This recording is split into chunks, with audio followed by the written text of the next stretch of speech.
Maintenant, venez, on en arrive à l'histoire des immeubles. J'habite dans un immeuble dans lequel, dès que j'ouvre la porte d'entrée de l'immeuble, il y a une lumière qui s'allume. Il y a des gens qui m'appellent de France, ils me disent, même dans les escaliers, tu ouvres la porte, il y a la lumière. Même dans les couloirs, tu ouvres la lumière, la porte, il y a une lumière qui s'allume. Alors, comment on considère les choses? Alors, tout d'abord, que les choses soient claires, je pense qu'aujourd'hui, contrairement peut-être à il y a 5 ans, aujourd'hui, dans tous les immeubles, quand il y a des lumières, c'est des lumières qui sont des LED, ou ce genre de lumière. Donc, la lumière en soi, l'ampoule en soi, c'est des rabbanan. Ce n'est pas des oraïta. Maintenant, on reste encore avec le problème de l'électricité, etc. Alors, comment on considère la chose? Alors, si on vient rentrer, par exemple, en pleine journée, et qu'on ouvre la porte, la lumière, elle va s'allumer, est-ce que c'est nichale ou lo nichale? Lo nichale, j'ai pas besoin de cette lumière.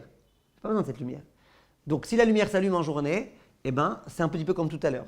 C'est pas ma kavana quand j'ouvre la porte d'allumer une lumière. Donc, c'est pas ma kavana. C'est psikréché des rabanan. Pourquoi des rabanan? C'est pas une lumière, c'est pas une façon d'allumer une lumière. Peut-être que l'électricité, c'est des rabanan. Et puis, c'est une psikréché des lonichale. Donc, c'est bécéder. Le problème, ça va être quand je rentre en pleine nuit. Je rentre en pleine nuit et je profite de la lumière. Sinon, j'aurais dû tâtonner avec mes mains comme ça pour trouver un petit peu la direction.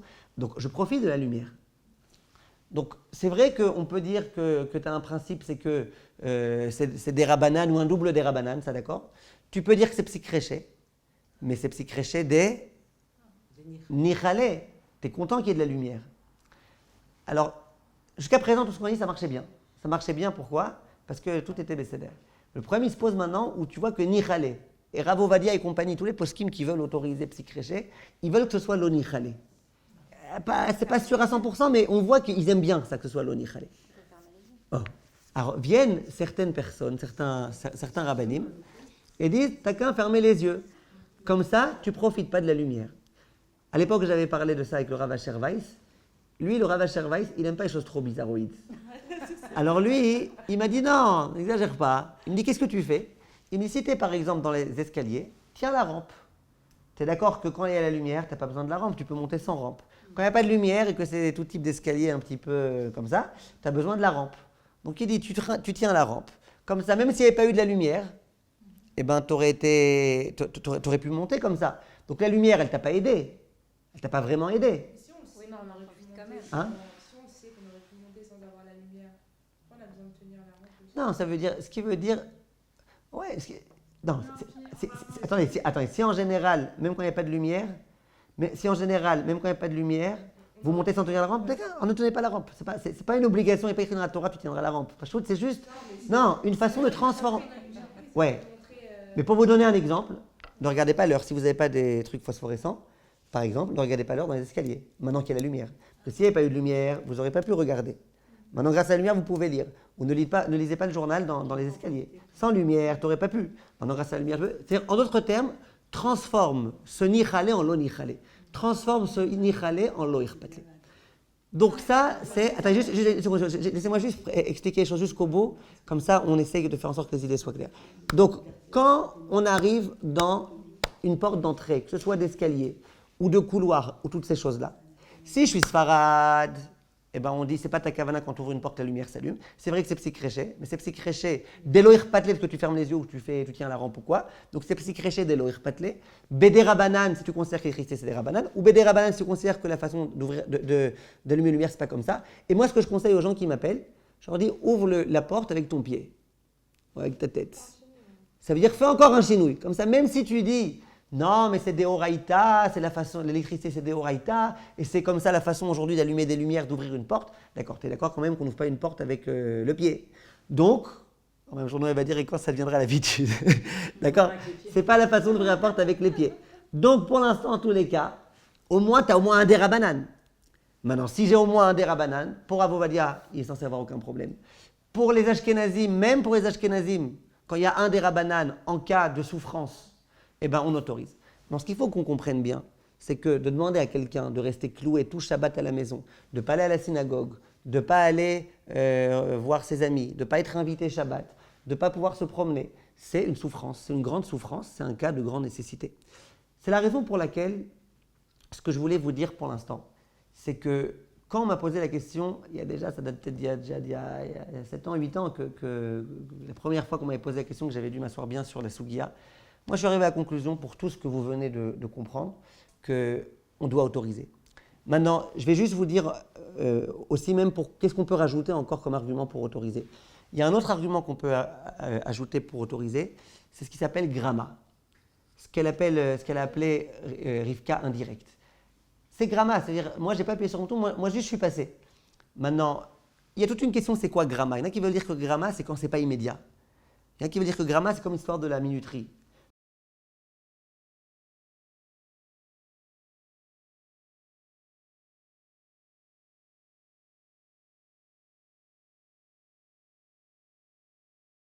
Tu mets un plat sur la minuterie, ça s'allume dans 10 minutes. Mais pas quand c'est immédiat. Il y en a qui veulent dire que même quand c'est immédiat, ça s'appelle gramma. Donc, à toute la chouchouka, si vous voulez rajouter encore un petit quelque chose, dans le sens de l'autorisation, qu'on pourrait aussi détailler longtemps, mais rapidement, on pourrait rajouter l'aspect qui s'appelle gramma. Et ça, les poskim, ils disent que quand c'est gramma, même si c'est psychréché, on peut autoriser, parce que c'est qu'une gramma. Donc, on a plein de raisons de pouvoir autoriser cette chose-là. Maintenant, à l'époque, quand j'ai autorisé ça, et qu'il y a pas mal de rabbinim qui ont commencé à dire aux Français, non, c'est impossible, le Rav Ovadia, il a interdit, le Rav Ovadia, il a interdit. Chose que, comme je vous dis, j'arrive pas à croire. C'est pas que je crois pas que les gens qui le disent, ils disent vrai, mais c'est impossible. Ça contredit trop Rav Ovadia. Rav Ovadia, dans tous ses psakim, il se sert de derabanan, de très derabanan. Parfois, même quand il autorise Rav Ovadia quand il y a une nécessité. Impossible. J'arrive pas à comprendre. En tout cas, Rav Ovadia, je sais pas ce qu'il dit. J'ai été voir le Rav Asher Weiss, qui est considéré comme étant un grand de la génération, un Rav Ashkenaz. Le Rav Ovadia lui-même, il a demandé au Rav Asher Weiss avant de décéder que c'est lui qui lui a demandé de s'occuper, lui, des cas compliqués maintenant qu'il y aurait. Et je lui ai parlé, je lui ai dit voilà, il y a plein de Français qui sont en cas de nécessité, etc. Machin. Et je lui ai présenté brièvement les raisons d'autoriser que je pensais être vraies, etc. Il m'a dit je suis d'accord avec toi, impossible de clouer des gens à la maison Shabbat. C'est l'argument qu'il m'a dit. Il m'a dit impossible. Ben non, c'est quoi impossible? Si tu fais un issour, c'est interdit. Vous comprenez bien que c'est parce que c'est pas un issour. Alors je lui ai dit après, si quelqu'un ne sait pas qu'il doit sortir parce qu'il a envie de sortir, c'est pas chose pour aller au Beth Knesset, Jean Zama pour faire une mitzvah. Est-ce qu'on va lui autoriser de faire peut-être un issour pour la mitzvah? Il me dit impossible d'empêcher un juif, jour après jour, Shabbat après Shabbat, d'aller au Beth Knesset. Impossible. Donc on est obligé de se reposer sur les poskim qui autorisent. Le Rav Asher Weiss, il était en France il y a je ne sais pas combien de temps, peut-être il y a 2-3 ans. Il a fait un cours là-bas sur ça. La vérité, c'est que c'était très court ce qu'il disait parce que c'était traduit en parallèle. Donc pour une phrase qu'il disait, le Rav Abedra qui traduisait la chose en 3 minutes. Donc du coup, le Rav, il n'a pas eu le temps de dire tout ce qu'il avait à dire. Donc il n'est même pas rentré dans toute l'histoire du psychréché et de d'avoir chez Nomit Kaven et tout. Lui, c'était juste gramma, machin, etc. Et un peu ce que je vous ai dit, mais... Et il a autorisé, et le Rav, il a autorisé. Il dit qu'on ne peut pas bloquer les gens, etc. Il dit, je sais que c'est un cas d'immense nécessité. Et il a autorisé. Donc ça, c'est l'opinion du Rav Asher Weiss, c'est l'opinion du Rav de tous les poskim, enfin de beaucoup de poskim. Maintenant, le Rav, le Ochot Shabbat, lui, il veut dire que tout ce qu'on dit que quand on marche dans la rue, il y a une lumière qui s'allume, c'est la façon de marcher, et donc il n'y a pas de problème, vous savez, l'histoire du satellite. Il veut dire c'est que quand on marche dans la rue, pas quand on entre dans un immeuble. Il veut dire la lumière, elle est plus proche de toi, là, t'es... Mais même ça, le Rav Osner n'est pas d'accord. Le Rav Osner, il dit, même dans l'entrée d'un immeuble, c'est autorisé. Maintenant, sachez que la tendance, par exemple aux États-Unis, de la plupart des grands poskim des États-Unis, c'est d'autoriser. C'est-à-dire qu'en France, ils ont commencé à faire des chumrot et tout. Sachez que le Rav Asher Weiss, comme je vous ai dit, il autorise, et c'est un très grand de la génération. Le Rav Osner, il a autorisé. Aux États-Unis, les grands poskim des États-Unis, ils autorisent. Maintenant, c'est pour ça que je vous répète et que je dis, j'arrive pas à croire qu'en général, comment ça marche dans les psychréchés? Les Sfaradim, et en particulier Rav Ovadia, eh ben, en veux-tu, en voilà, ils font des psychréchés partout pour tout autoriser quasiment. Plein de choses, regardez, les médicaments par exemple. Comment tu peux ouvrir un médicament que l'écriture, elle se déchire? Psychréché, puis voilà. Tout est résolu avec des psychréchés. De dire que là, et les Ashkenazim, ils n'aiment pas ça. Les Ashkenazim, ils veulent ouvrir un médicament, ils ouvrent comme ça, ils n'aiment pas les psychréchés parce que le chazonish, parce que pour plein de raisons. De dire que là, tous les poskim ashkénazes, ils ont autorisé avec des psychréchés, et que le Rav Vosner, et que le Rav Ovadia, qui est le pro des psychréchés, qui adore ça, là, il a interdit. Je sais pas, il y a un truc qui tourne pas rond. En tout cas, l'homme chané, même si Rav Ovadia, il a interdit, il y a d'autres grands rabbanim qui ont autorisé, des rabbanim très importants, des rabbanim qui sont eux aussi des géants de la Torah comme le Rav Vosner et compagnie. Donc la conclusion, c'est qu'en cas de nécessité, on peut autoriser. Oui. Non, psychréché en général, c'est que ça ne permet pas d'autoriser. Donc en général, les rabbanim, ils sont pas d'accord. C'est quoi psychréché? Non, parce que vous avez dit les rabbanim, en général, ils utilisent psychréché pour autoriser. Bah oui, par exemple la cigarette de la semaine dernière. C'est quoi utiliser psychréché pour autoriser? Non, oui. Non, quand je dis psychréché, ça veut dire d'avar chez Nomid Kaven, psychréché des rabbanan de l'onichale. Ah voilà. Ah ouais, non, vous avez compris. Vous avez compris. Non, d'accord. Ouais, non, quand je dis psychréché, ça veut dire psychréché des rabbanan belonichale ou bitré des rabbanan. Nous, comme on a une maison de vacances, enfin, un appartement où effectivement, quand on sort, et à chaque étage, on est au 5e, et à chaque étage, ça s'allume, etc. Donc on ne savait pas tout ça, mais on a demandé, c'est un peu maintenant un usage, le gardien. Alors, Que quoi? on nous demande d'avoir la gentillesse de monter, venir nous chercher, alors c'est un peu contraignant, etc. Surtout que tous les membres de la famille ne sont pas toujours d'accord qu'on dérange le gardien. Enfin, bon, bref. Alors, Et comment vous l'appelez le gardien? Quoi? Oh. non, Il le sait qu'à gardien avant telle heure, Shabbat, il doit monter. alors, voilà, bon. Alors c'est mieux, mais attention, c'est mieux de faire comme ça, mais à une condition, parce qu'il y a un issour de Amiral et Akoum.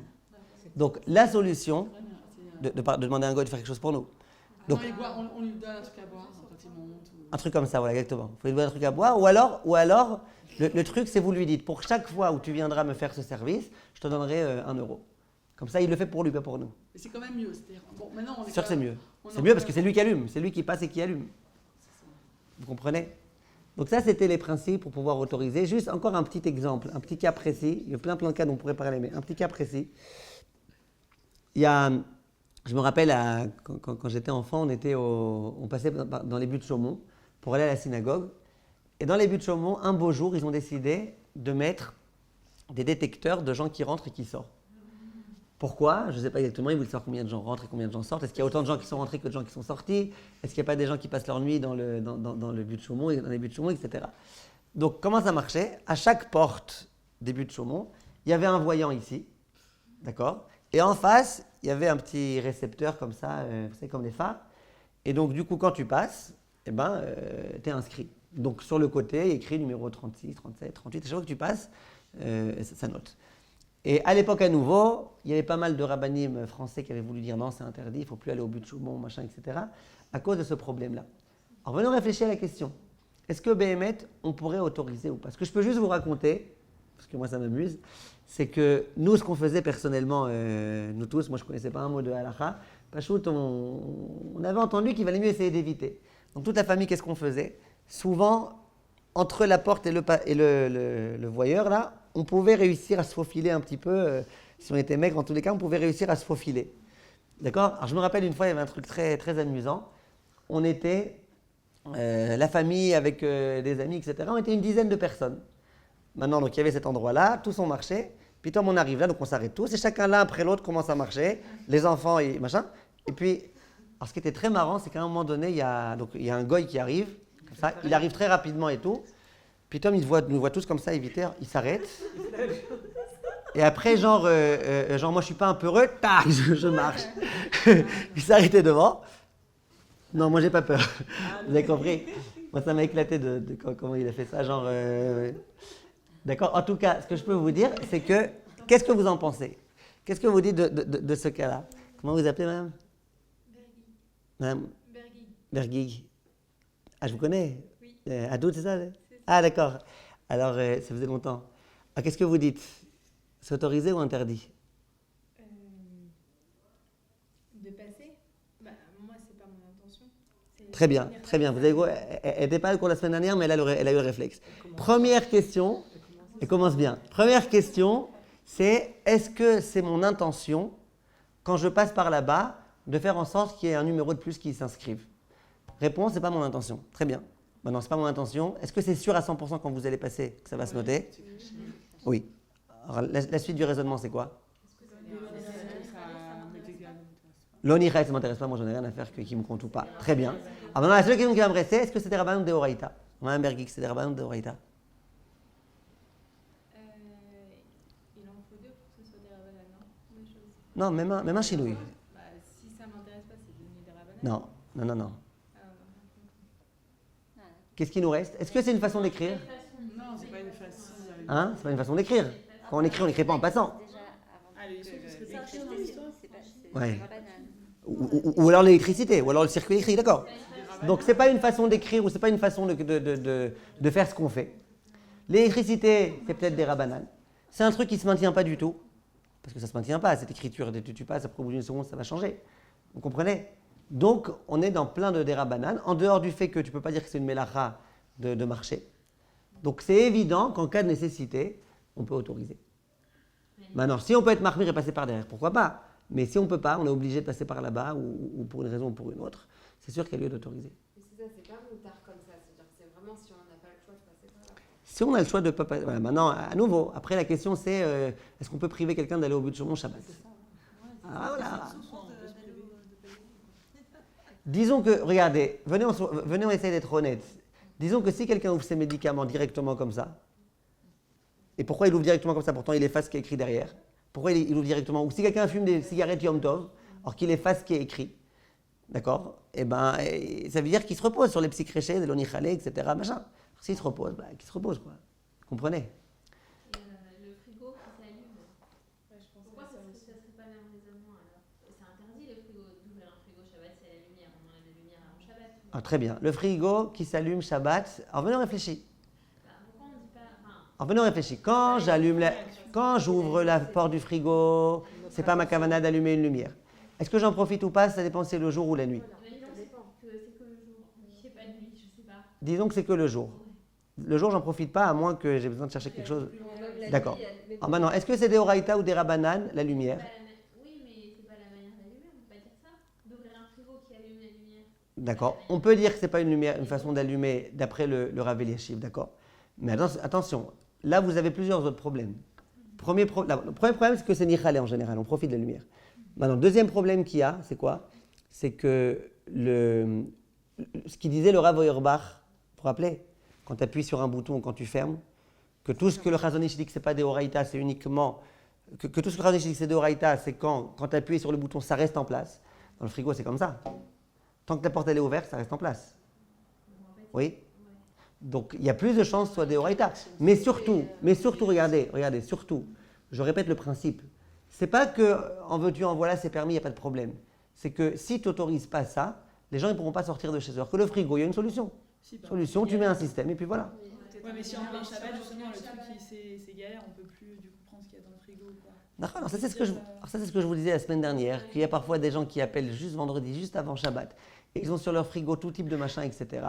Et maintenant je vous dis, la lumière du frigo, il y a d'autres solutions en général, on laisse la porte un petit peu entrouverte, parce qu'on s'amuse avec des choses dangereuses, quoi. Ça veut dire, Bessachakol, c'est...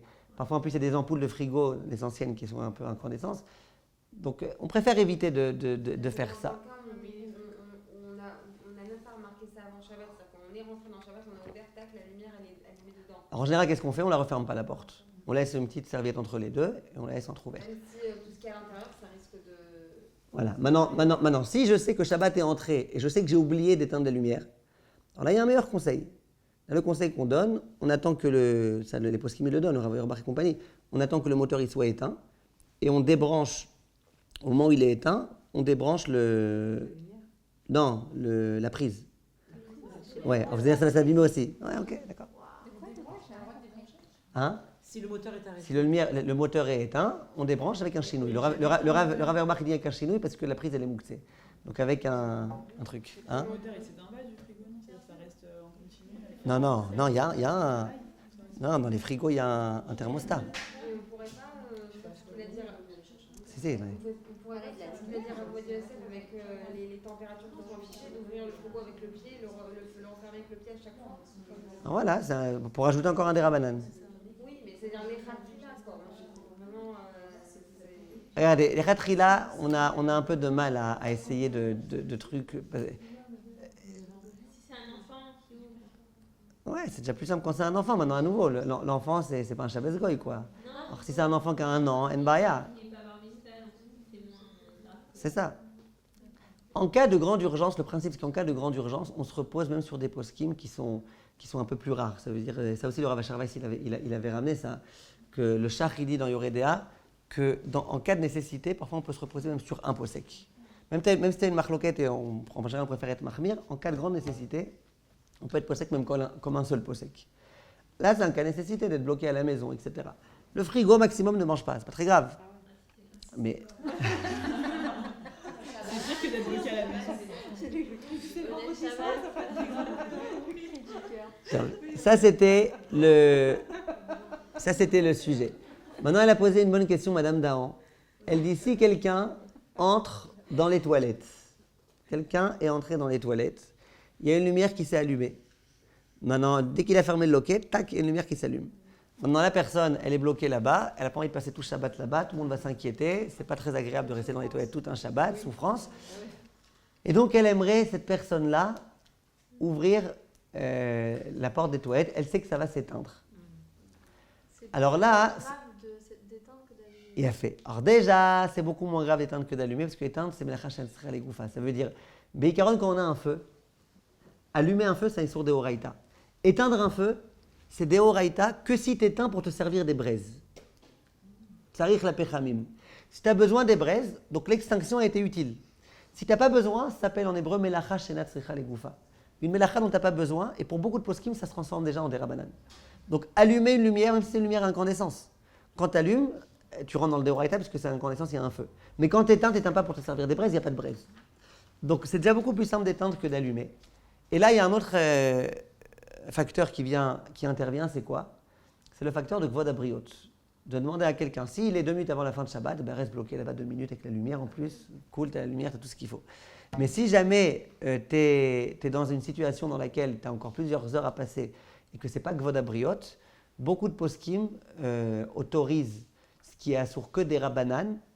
Dans le cas de Kvod Abriot, c'est sur ça que pas mal de poskim autorisent de déchirer du papier toilette quand il n'y a pas le choix avec un chinouille ou quoi. Vous savez, on reviendra à ça quand on parlera de Corée. Mais Kvod Abriot, c'est une raison supplémentaire de pouvoir autoriser.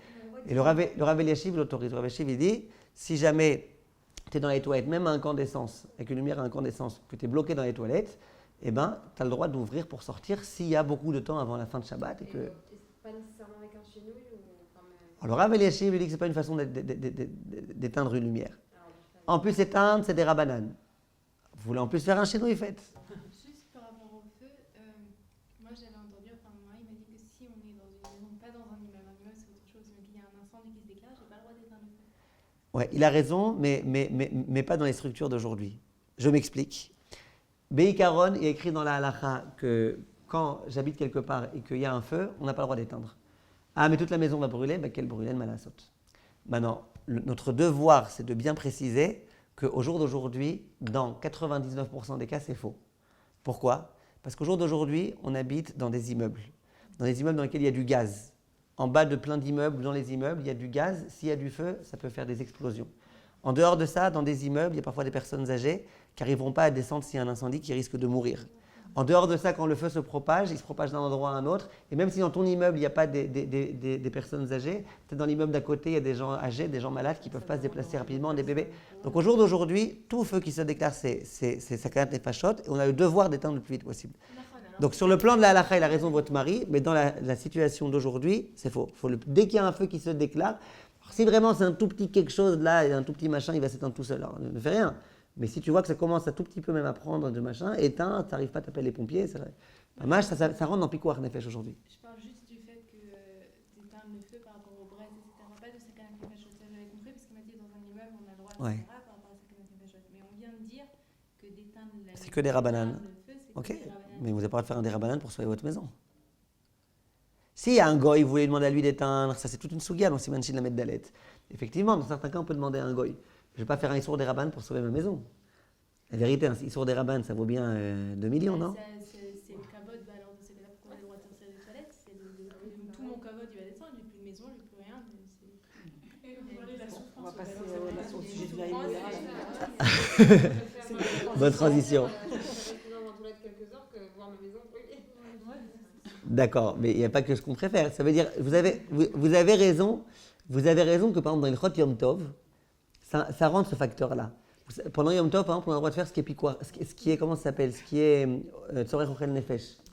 Il y en a qui veulent dire que la maison, par exemple sauver la maison s'il y a un feu ou quoi, c'est Tzorech Ochel Nefesh. Pourquoi? Parce que si tu n'as pas de maison, tu ne pourras pas manger.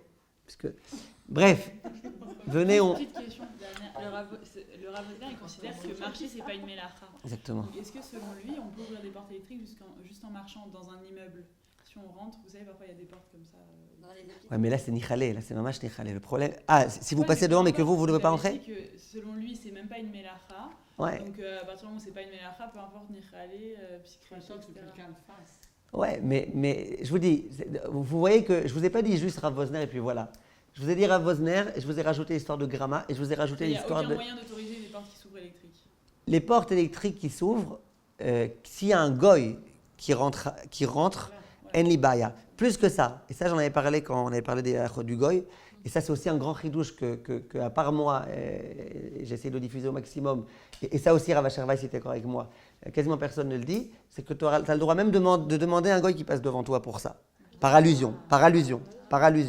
L'histoire du code, je ne sais pas si vous vous rappelez quand on avait parlé du code d'entrée, que par allusion, tu pourrais demander à un goy, mais j'ai pas envie maintenant de jeter ça parce qu'il faut qu'on explique bien ça, mais que moi j'avais été posé, que j'ai un cours sur mon site, ça a aidé des tas de gens. La première fois qu'on l'avait dit, c'était à Rehov Uziel avec Cynthia et compagnie, et il y en a plein qui ont dit qu'en France ça fait beaucoup de bruit, etc. Qu'on peut demander à un goy par allusion qu'il fasse le code d'entrée. C'est pas la peine d'attendre qu'il y ait un voisin qui rentre et qui fasse. Tu peux demander même à un goy de faire. J'avais expliqué pourquoi. Pour les portes d'entrée, c'est la même chose. Ça s'appelait dans la halakha Messir Monea.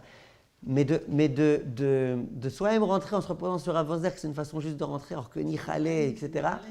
Mais pourquoi Nichalé? C'est dur. Parce que tu Sinon, vous pouvez pas rentrer. sûr que c'est Nichalé. Ouais, mais tant que ça ne s'ouvre pas, vous ne pouvez pas Oui, rentrer. il faut que rentrer, il faut que ça s'ouvre. Ouais, Je mais suis pas intéressée à ce que les portes s'ouvrent automatiquement. d'accord. Non, mais je veux dire, Ouais, j'ai compris. Non, Quand je suis entrée dans un hôpital, il n'y a que ce truc. C'est ce qui s'appelle Messir Monea. C'est pour ça que dans le goy, j'avais autorisé. Ça ne s'appelle pas que tu profites, ça s'appelle qu'on t'enlève un truc qui te dérange. Mais de là, au pouvoir autoriser et dire que c'est un petit crichet de l'on Nichalé, non, maintenant que c'est fermé, je suis intéressé à ce que ça s'ouvre. Oui, mais pas de manière automatique. D'accord, mais rappelle-les comment. Maintenant que c'est fermé, je suis intéressé à ce que je suis content que ce soit ouvert. Maintenant que ça s'ouvre que de façon automatique, je suis intéressé. Comprenez? Alors, ça veut dire que je n'ai pas le droit de passer. Non, alors dans le cas, s'il y a un cas de piquoir nefesh ou quoi, là, bien sûr. Mais sinon, attendez que quelqu'un passe. Pour les hôtels et tout. Pour les hôtels, c'est pour ça que c'est intéressant. Que quoi? Quand il y a les portes électriques, etc. Par rapport à Nichalé. Exactement. On ne peut pas se servir là de... Parce que là, Nichalé.